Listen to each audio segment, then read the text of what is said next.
starting to realize or accept more aptly that anything we do in this life is ultimately a distraction from a few different questions. What is the point? What is the meaning? Why the fuck are we here? Why are we rocks in, rocks. Why are we on a fucking floating rock in space? Why are we in these fucking ape bodies? Why are we simultaneously animals and yet separate from the animals at the same time? Why are we here? What the fuck is the point of our life? Why are we here?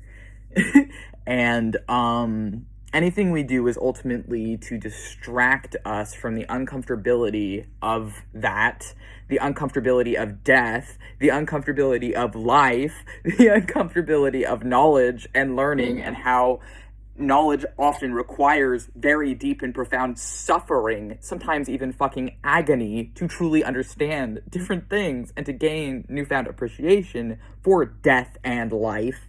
And also how there is no real answer to a lot of these questions, and any answer that we can find, like, I thought the answer was love. I'm gonna be honest, I thought the fucking answer was love. But the thing is love can be taken away. You can lose love. Love can die. Or you can just be broken up with and then sad, or, you know, other shit happens and things change. Things fucking change all the time, and it's really hard and it's really painful when things change and people act like it's okay, and it's like, it's not fucking okay. I'm having to restart my life from scratch again, but I have to act like it's okay because I don't have a fucking alternative. And I'm like, oh, I'm gonna be moving in with people, and I'm scared because I don't know what's gonna happen. And I love everyone who is my friend and who's close to me, but I also, like, am fucking terrified of life changes. I'm terrified of my life. I'm terrified of my past. I'm terrified of my future. I'm fucking terrified all the time, but I keep going. And it's just like, oh God. Ignore my shittily drawn sigils, but nah, I don't know. They're fading anyway, but why are we here? What is the point? You can't keep running from your shadow. It'll always catch up to you. We have to face our fears. We have to face the darkness. We have to face the abyss. We have to face death. And we should face it as soon as we can, because if we don't face it now, we'll be facing it in our 40s, going through a midlife crisis then. And it's like, I'm not going to put it off till I'm fucking in my 40s. I've seen so many people who their fucking life falls apart in their 40s. Their kids stop talking to them. Or they've disowned a kid. In my dad's case, he disowned me, right? And it's like, I know so many fucking people who, like, they just didn't even really start living their life till their 40s. And on one hand, I feel bad for them, but on the other hand, I fucking condemn them and despise a lot of them because they've passed on their sickness to me and to the future generation and not getting their shit together before then. And it's like, I don't want to be one of those fucking 40-year-olds who regrets everything in my life, who is still suicidal. I'm suicidal now. I've been suicidal my whole fucking life. I'm almost 25. And it's just like, what is the meaning? To me, the meaning of life that I have found is consistent is death. The meaning I have found in my life has largely centered around death. And people, they don't understand that because people see death, especially in our Western culture in the USA, as this horrifying, scary thing. They see death as evil. Hell, even the spirit whom I love above all, Samael, the angel, is literally an embodiment of death. They are a personification of death. They are Mars energy, Gevura, void, abyss, Deat, and death. And they're like the personification of death, and they're seen as like this wicked evil guy. They're the head Satan in post-Talmudic lore. They are the one in the Old Testament who tormented Job, who killed the firstborn of the Egyptians, who was like fucking debating with God over Job, whatever the fuck, in the Old Testament. They don't name that person in the Christian variation, but he has a fucking name in the Jewish version. It's Samael. They take away the names, and the reason they take away the names is they want to reinforce the monotheistic view of these are just one person. They want you to believe God is one person. They want you to believe that Satan is one person when they're not. It's actually multiple people for both. But because monotheistic monotheism needs it to be like this dualistic one versus one, good versus evil, then they have to take away any nuance and they have to leave out shit, and they don't tell you the names of who the fuck you're worshiping or who the fuck is in the book. They don't tell you the name of their supposed bad guy, but the bad guy isn't even the bad guy, and the good guys aren't even the good guys. And it's all fucking backwards. Everything in our modern world is flipped on its head. Children are treated as property in the USA. We live in the most fucking dysfunctional, dystopian, disgusting empire I have ever seen in my life. I hope I never reincarnate to something like this ever again for as long as I live. For as long as my spirit is existent.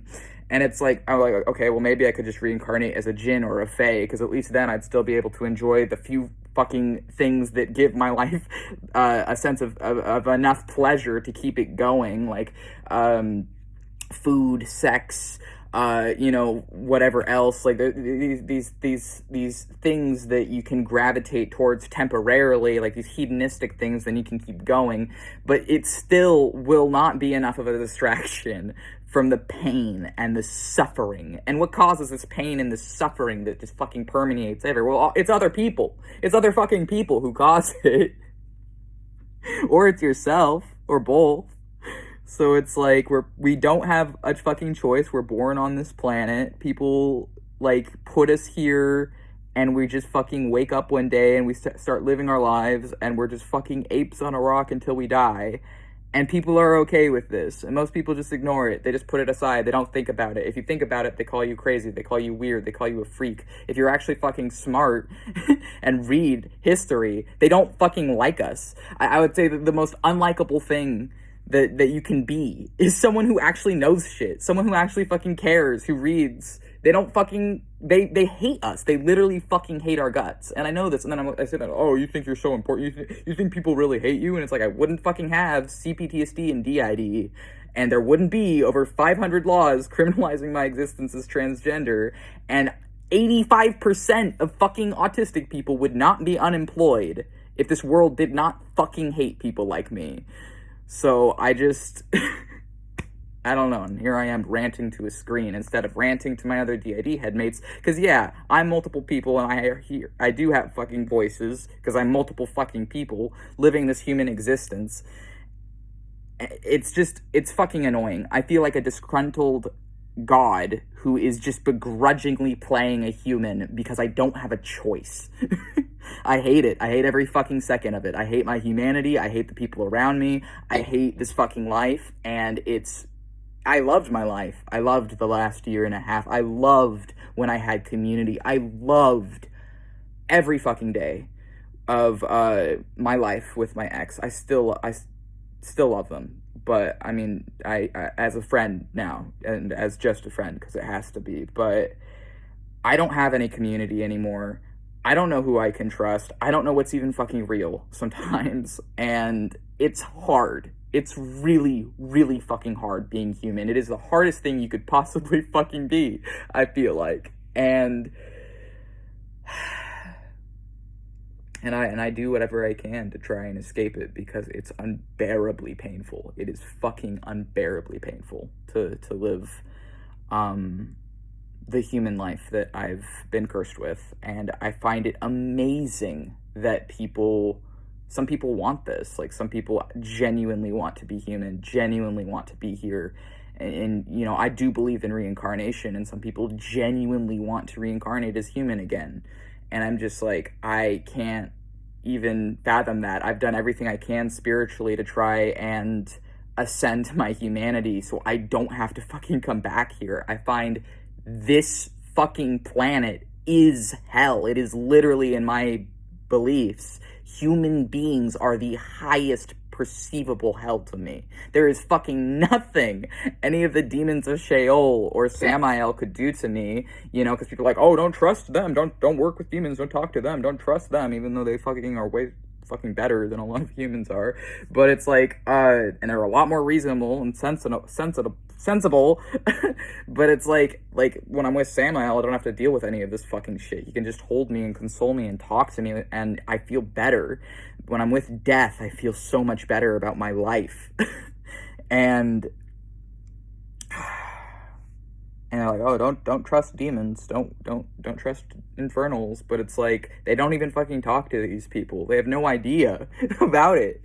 And it's like there's nothing in hell that scares me more than the hell of Earth and living on Earth as a human being. The scariest things that people can imagine are all shit to do with life on Earth, living as a human being. And it's like the people that it gets prescribed onto, like Samael, they're not fucking responsible. They're not doing anything. He's helping people and they don't even see it. Death is a fucking mercy for people like me. He is a mercy to people like me.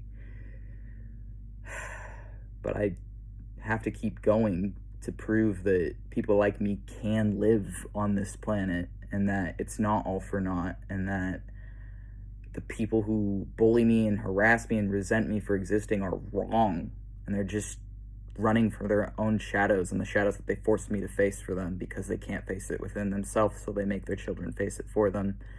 And all these cycles will keep repeating until people take accountability for their own shadows. And it's really fucking hard being someone who's trying to, living in a world of assholes, hypocrites, and liars every fucking day. And I pray to God that I would die before becoming one of those 40-year-olds like the ones who raised me, because I can't imagine anything worse than being a human shadow like that. And at least with all the fucking shit I've gone through, I'm not putting it on some kid or putting it on some minority or blaming someone else as my scapegoat for my own shit. I mean, I do fucking blame my dad, but that's because he tortured me for 20 fucking years, and I have DID and CPTSD because of him. So I do scapegoat and blame him because he did that to me for 20-something fucking years before disowning me through a text. So I understand having enemies. I understand having enemies. And I understand how someone you once saw as the most beautiful thing you can see as a wretched, despicable piece of shit after they show their true colors. But I also think it works in reverse, and that my demonology brings me peace that no humans have.